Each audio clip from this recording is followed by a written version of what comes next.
से पढ़ेगा। Offense committed outside India.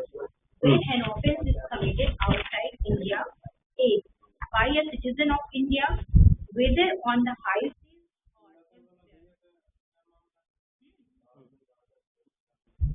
By a citizen of India की बात करते हैं। तो B है by a person not being such citizen on any ship or aircraft registered in India.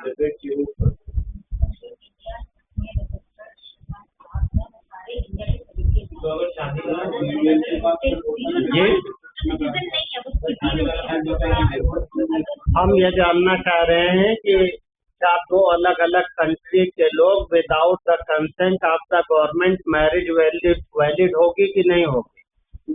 चलिए हमको बता दीजिए इसका क्या। अभी रुको, अभी ये सेक्शन कंप्लीट करते हैं। ठीक है, आगे है he may be deemed to be in respect of such offence as if it had been committed at any place within India at which he may be found.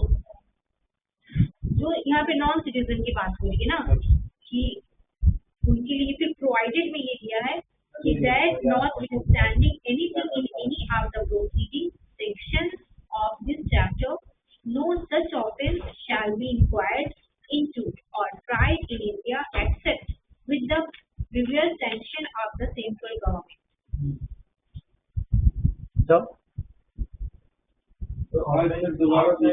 इन दोनों उसमें होगा, चाहे वो सिटीजन हो चाहे ना, sanction लेना पड़ेगा।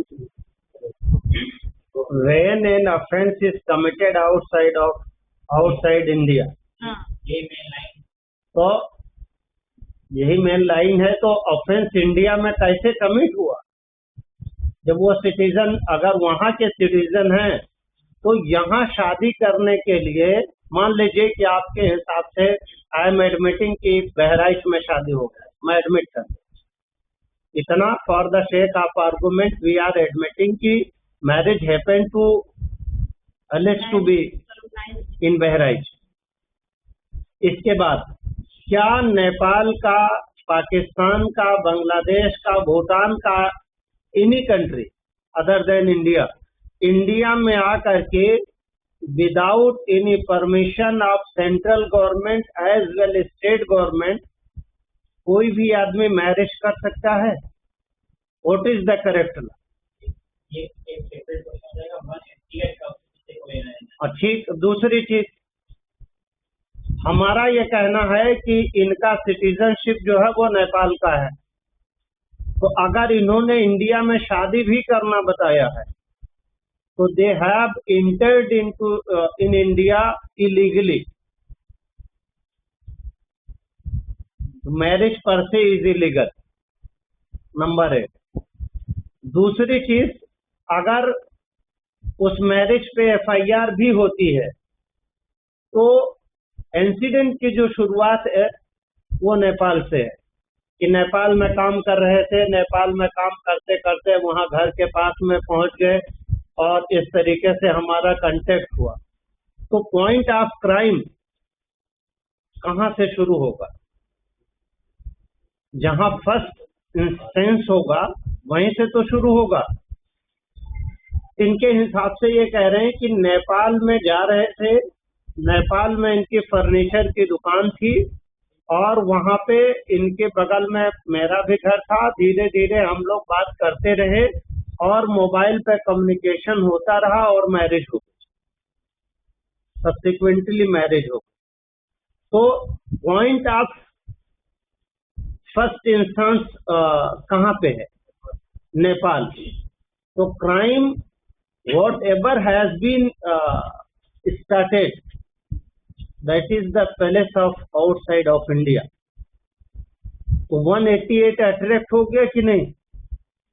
अगर 188 अट्रैक्ट हो गया तो आउटसाइड कंट्री अगर ऑफेंस है तो whether the state police has the power to register the FIR which is offence committed outside country?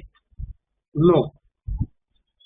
और अगर पावर भी है तो they have first to inform to the central government and state government, either police, local police, they inform to DGP and DGP on behalf of state government.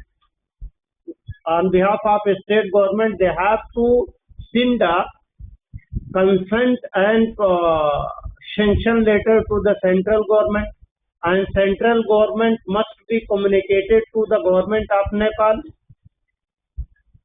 हमारे case में no process of sanction has been initiated, no sanction is on record. On first petition, no sanction has been provided, and till date, in the case of today, no sanction is present. तो 188 CRPC के provisions के तहत कोई भी investigation इस case में नहीं हो सकती, नंबर 1, और सैंक्शन अगर नहीं है ऑफ सेंट्रल गवर्नमेंट तो उसके बेसिस पे भी कोई भी इन्वेस्टिगेशन आउटसाइड कंट्री है तो नहीं हो सकती। नंबर 3, लोकल पुलिस का जुरिडिक्शन एक संबंधित एरिया का है, वो आउटसाइड ऑफ डिस्ट्रिक्ट जाने के लिए उसको अपने सुपरिटेंडेंट ऑफ पुलिस या कमिश्नर ऑफ पुलिस, और अगर बड़ा डिस्ट्रिक्ट है तो सीनियर सुपरिटेंडेंट ऑफ पुलिस, उससे उसको परमिशन लेना पड़ेगा। In the present case, IO have not taken any permission from any officer of the district level to arrest the petitioner who is outside of India।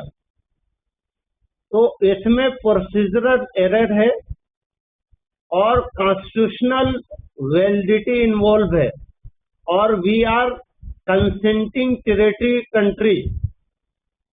ऐसी सूरत में between two country का अगर involvement है तो जब तक सेंट्रल गवर्नमेंट इसमें इन्वॉल्व नहीं होगी और वहां की सेंट्रल गवर्नमेंट नेपाल की नहीं इन्वॉल्व होगी, तब तक स्टेट या स्टेट की पुलिस या डिस्ट्रिक्ट की पुलिस, उनको कोई लोकस नहीं है ऐसे केस में इन्वेस्टिगेशन करने की और ऐसे केस में अरेस्ट करने की।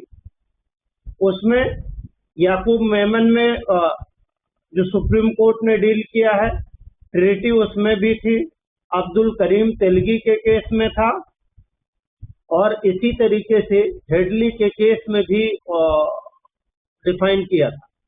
तो जिन मामलों में टेरिटरी कंट्री और हम कंसेंटिंग कंट्री हैं, उन मामले में सेंट्रल गवर्नमेंट के कंसेंट से यहाँ के भारत सरकार के और नेपाल के बिना इसके 188 के CRPC के प्रोविजंस को बिना फॉलो किए हुए और सैंक्शन लिए किसी भी तरह का इन्वेस्टिगेशन इस केस में नहीं हो सकता।